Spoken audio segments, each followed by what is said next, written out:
I left my lunch at home. And because of that, I found some key comic books at a really great price. How did that happen? What did I pick up? Stay tuned for this episode from Bronzeville Comics.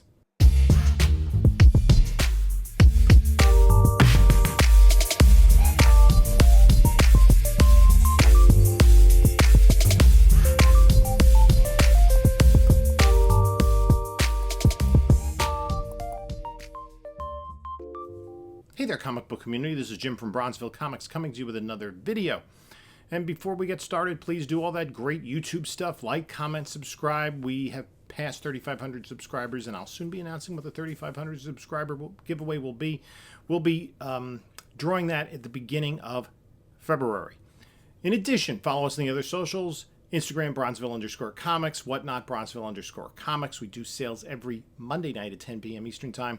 And there's a link in the description of this video where you can get $10 off your first purchase on Whatnot with any vendor if you've not yet signed up for the app. Also, in the description is a link to my eBay store and my email. We'll get into the lunch story in a minute, but first I want to do some mail call. I got a bunch of packages that I haven't yet gone through. I'm not even completely sure what's in here. The first is, you may recognize this, it's the Comic Tom Mystery Mail Call.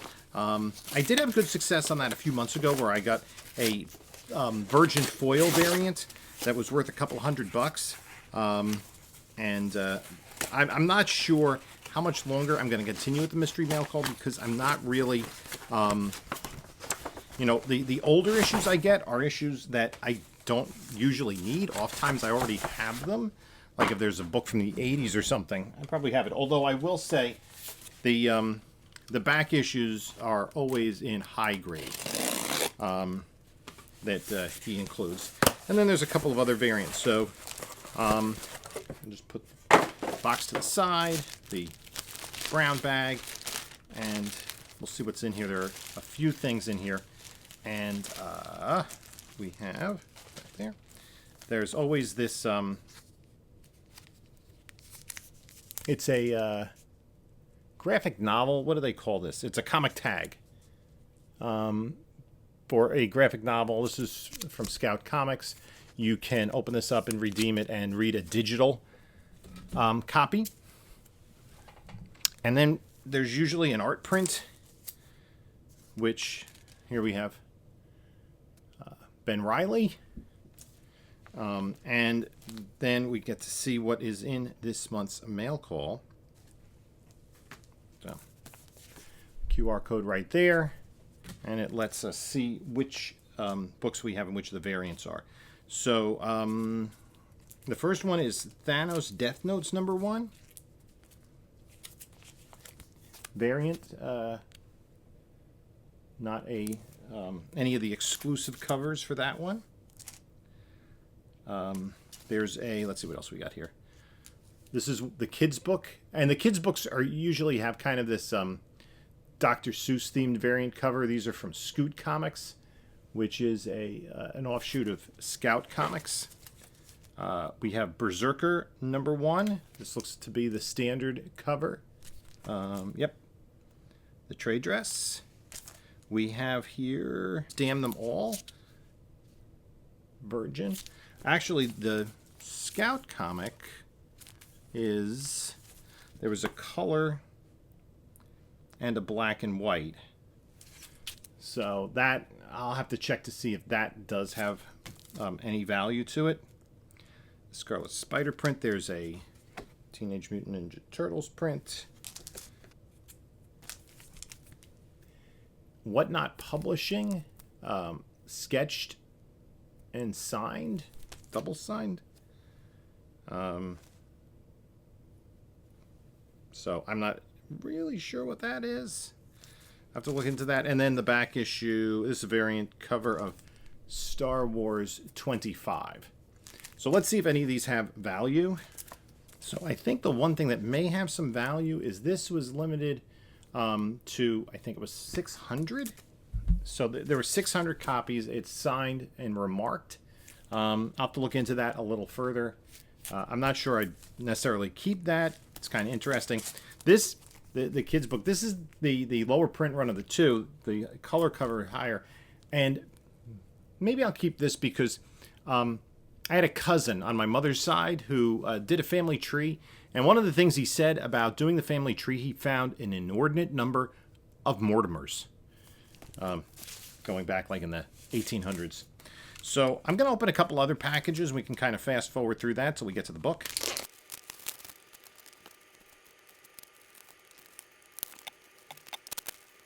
Okay, so what we have here is a copy of Daredevil 105.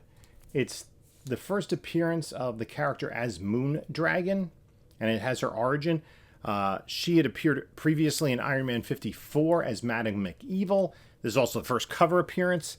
I saw this on eBay. It looked, looks in pretty nice shape. It has a couple of smaller flaws, at least from what I can see. I'm going to have to take a closer look at it, but it does look like it's potentially a submittable candidate, and I got that, I think, for a pretty good price. So there is some thought, since Moondragon is in the comics the daughter of Drax, although in the comics they're both Earthlings, there is some thought that we could see Moondragon and her romantic interest Phyla-Vell in either perhaps this iteration of the Guardians of the Galaxy movie upcoming or some other cosmic property that Marvel develops. So we'll see. I think it's always a pretty decent book to have. So let's open up the next book, and we'll fast forward through the opening. So this is an AOK from a friend of the channel, Andy from Japkin Comics. I think it's one of the adventure comics that I kind of need for my run, and he was kind enough to send this. And it has, I think that's a Neil Adams cover. Adventure Comics 377, one of the Legion. This is one of the last Legion stories. I think Supergirl began in the 380s. And the Legion kind of disappeared for a while. They had some backups in Action Comics, but it wasn't very consistent. So thank you very much. That's very kind. I really appreciate that. That was not necessary, but definitely appreciated. Now this, another package. This is from Canada. So we'll open it up and we'll fast forward through the opening once again.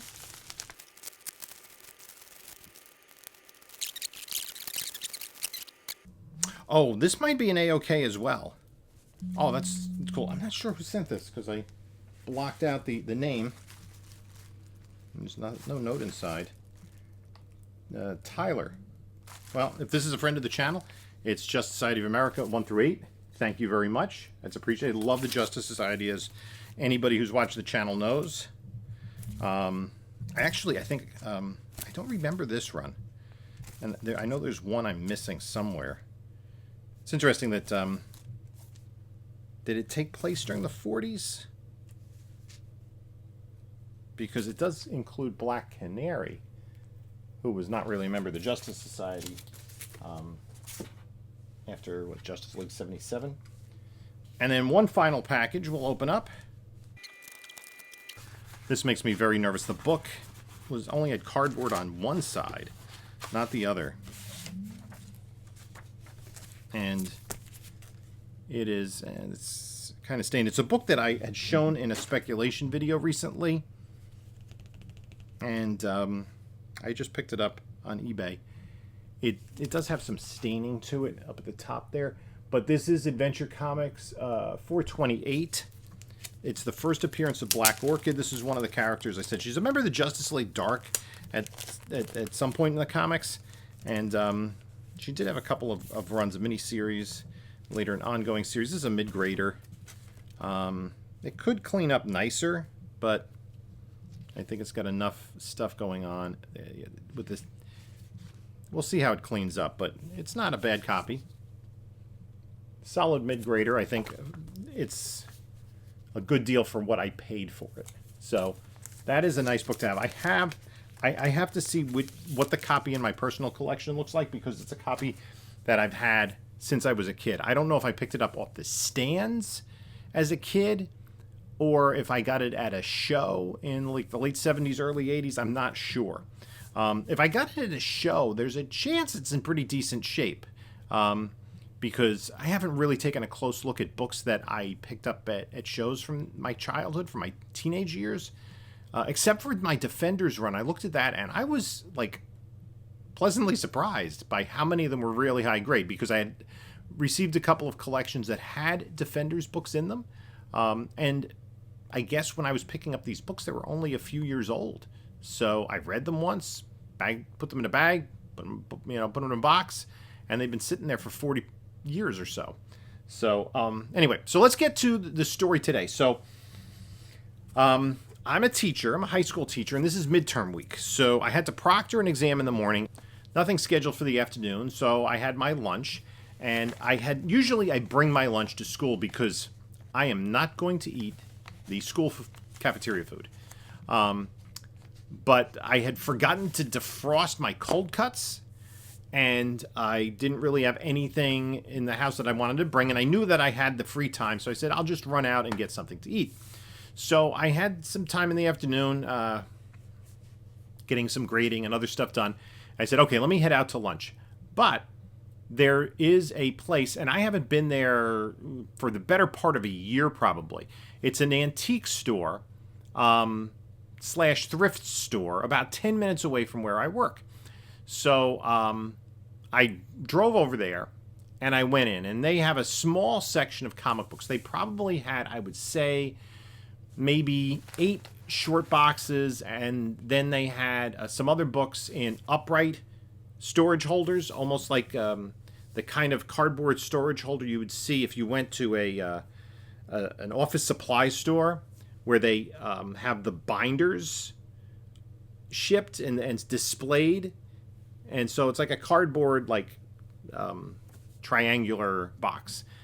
Anyway, I started going through the short boxes, and it's mostly stuff I had seen a year ago. A lot of Valiant. Your Solars, your Turoks, your Exos, and none of the key issues. And I didn't take that close a look because, I was kind of going through quickly, and I didn't want to spend an inordinate amount of time because I still needed to get some lunch. I ran across the street and got some pizza. And I came back. Now, this is interesting. So a lot of the books were $2 or $3. So I picked up 2 books. These are not in top condition, $3 each. But it's Green Lantern 50, the first appearance of Parallax, right? Second appearance of Kyle Rayner. They didn't have 49, but for $3, and a newsstand edition of 51, the first cover appearance of Kyle Rayner, and it's where he becomes Green Lantern. So those are nice little books to pick up. This book I had seen there before, and I kind of hemmed and hawed and said, you know what? For the condition and the price, it was just $6, and it's Warlock number 12, the first cover appearance of Pip the Troll. Mid-grader, mostly because it has some stuff down there in the bottom corner, but they had a couple of these Warlock books in there, but a lot of them were very low grade. So that was the only one I picked up there. And then I picked up a few other books, which I'll get to. And then when I went to check out in the counter, he says, oh, there was a stack in the glass. Nothing particularly special there. This was $7, and I took it. I thought it was high grade, but there's a little bit of a, in the upper, I don't know if you can see it from there, but in the upper right-hand corner, there's a little bit of an excessive bindery tear. So it did look like a potential 9.8, but I think that's going to keep it from a 9.8, and this is really only worth getting graded in a 9.8. And then they had this book for $10, and I still think it was worth it, but it's interesting. Mark Spector Moon Knight number 60, the final issue of the series, and this Stephen Platt cover.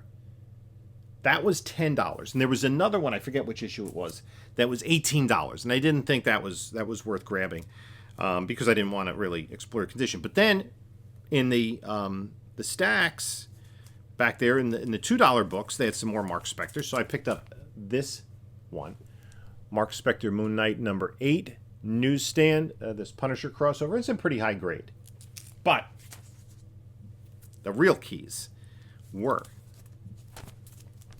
Number 56, $2. This is very high grade. I don't think it's a 9.8. I think there's a little bit of color rub on the back. So it's not, and it's not really, the 9.8 is kind of like even borderline. And then for $2, number 55. This is the first Stephen Platt cover, and this book commands quite a premium. This is high grade. I don't think it's a 9.8, but there's another Spider-Man cover that's sought after, but this was the best of the batch. So, you know, the fact that I didn't bring my lunch today, I grabbed some comic books, went across the street, grabbed some lunch, and I was real happy to get this. This, when the show was approaching, and even when it was on, this was high-grade raw copies were going in excess of $100. It's a little south of that now, and I don't think it's a 9.8. It would be borderline 9.6. So I'm not sure it's worth getting graded. It really would. A 9.6 is still worth getting graded for this book, but I don't think it pays. The spine is really clean. I don't see, there's maybe one spine tick. There's some pressable stuff, but there's a slight spine tick, and it looks like there's color rub on the back cover, kind of near that back staple. It's hard to see on camera, but you can see kind of right there, right above the right of the E in X-Men. So I'm not sure. Do I put this in a 9.6 pre-screen? Or maybe I'll just sell it raw. I do have a couple of other copies of this. I have my own personal copy because I did buy this, as they say, off the stands when it first came out. And it's interesting. I just put it in a new bag, and some of the color has transferred to the board. So, yeah. I guess this is a potential victim of color rub. So that's it. Forgot my lunch. Picked up some Mark Spector Moon Knight Platt keys. So I might forget my lunch again tomorrow. Who knows? Let me know what you think about what I picked up, what I got in the mail. And again, thank you to those of you that sent me AOKs. That's much appreciated. Completely unnecessary, but thank you. And it's just part of this great community, and it's one of the reasons I do this channel is for fun, for meeting people, developing relationships, finding people who have a common interest, and you know, in the meantime, you can take a look at a couple of my other videos here, and this is Jim saying until next time, enjoy your comics.